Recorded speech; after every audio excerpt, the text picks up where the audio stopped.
நெல்லையில் 1000 கோடி அமுக்கிய அந்த தியாகி யார் என்று போஸ்டர் ஒட்டியது குறித்து போலீசார் வழக்கு பதிவு செய்ததால் காவல் நிலையத்தில் ஏராளமான அதிமுகவினர் திரண்டு முற்றுகையிட்டதால் பரபரப்பு நிலவியது. நெல்லை மாநகர் மாவட்ட அதிமுக தகவல் தொழில்நுட்ப அணி சார்பில் டாஸ்மாக் ஊழல் தொடர்பாக 1000 ரூபாய் கொடுத்துவிட்டு 1000 கோடி அமுக்கிய அந்த தியாகி யார் என்று வாசகங்கள் எழுதப்பட்ட போஸ்டர்கள் பல்வேறு பகுதிகளில் ஓட்டப்பட்டது. இது குறித்த புகாரின் பேரில் போலீசார் வழக்கு பதிவு செய்து விசாரணைக்கு ஆஜராக சம்மன் அனுப்பியிருந்தனர்.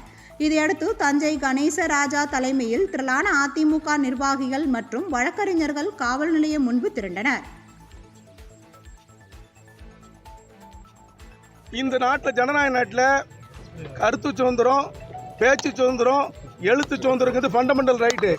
இந்திய அரசியல் அமைப்பு சட்டத்துக்கு உருவானது.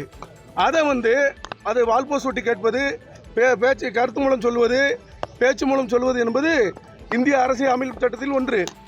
ஆனால் அதை முடக்கும் நோக்கமாக இந்திய அரசியல் அமைப்பு சட்டத்தை கேவலப்படுத்துங்கிற நோக்கத்தோட இந்த கருணாநிதி அரசு, இந்த ஸ்டாலின் அரசு, திமுக அரசு இந்த கருத்து சுதந்திரத்தை, எங்களுடைய ஃபண்டமெண்டல் ரைட்டை முடக்க பார்க்கிறார்கள். நாங்கள் என்ன கேட்கோம்னா, நீ குற்றம் செஞ்சன்னு யார் குற்றம் செஞ்சாங்க, அந்த குற்றம் செஞ்சவர்களை சொல்லுங்கள்.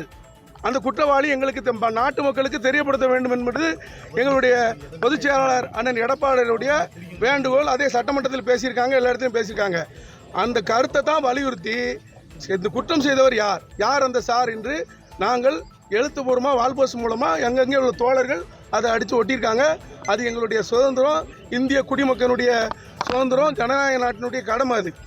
இதுக்கு தான் இது நீங்கள் வால்போஸ் ஒட்டினது தப்பு, கேள்வி கேட்டது தப்பு அப்படின்னு சொல்லி எங்களுக்கு சமன் கொடுத்து பாளையங்கோட்டை போலீஸ் ஸ்டேஷனில் வரவழைச்சாங்க. அதுக்கு பதில் சொல்லிவிட்டு, இது எங்களுடைய கருத்து சுதந்திரம், நீங்கள் இதை பறிக்க முயல்கக்கூடிய எங்களை அச்சுறுத்தக்கூடாது, நாங்கள் நீதிமன்றம் மூலம் பரிகாரம் தேடி